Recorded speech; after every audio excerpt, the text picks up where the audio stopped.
does it take to be more honorable than those around us? Because that's how Jabez was described in 1 Chronicles 4, and that may have affected his prayer life. Good morning. This is Pastor Ernie Lewis of the Blue Point Church in Sisney, Illinois, with your thoughts for Tuesday. You see, in this list of genealogies in 1 Chronicles 4, there is a pause, a parenthetical insert about one such man in this gigantic list of names and descendants. The writer begins by telling us that Jabez was more honorable than his brothers. Now, that could be his description for a whole host of reasons, but listen to his prayer.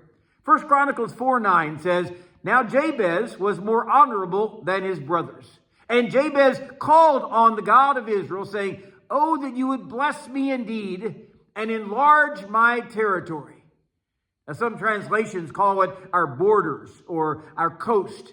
He is simply saying, "God, help me to spread out." This doesn't necessarily mean to acquire more land or more things. I'm sure in the westward expansion of the United States, back in the 1800s, they all wanted a homestead. They wanted a large ranch territory to graze herds, a farm. That's not what Jabez is talking about. Perhaps for Jabez, he was asking for a raise or a promotion, maybe a bigger and better life. And why not ask when we're dealing with the sovereign God of the universe?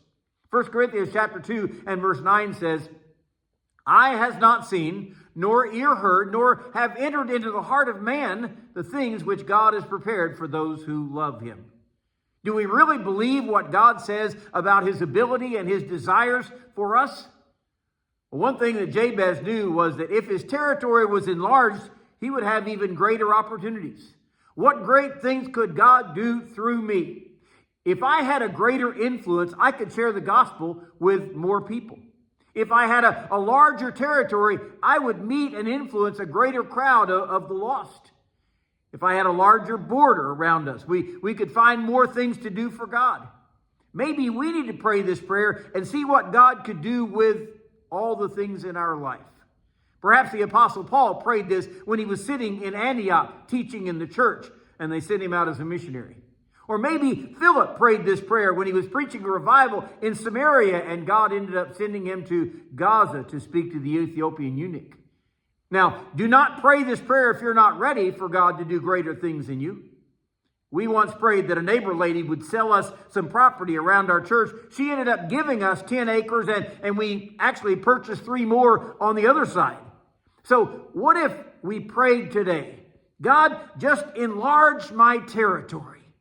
Wow, we'd find some encounters we never imagined. We may even find resources that we could use, more and more things that we could do with and for God's service. So Jabez wasn't greedy. He wanted to be used in a greater way in God's service, and we should be praying that same prayer today.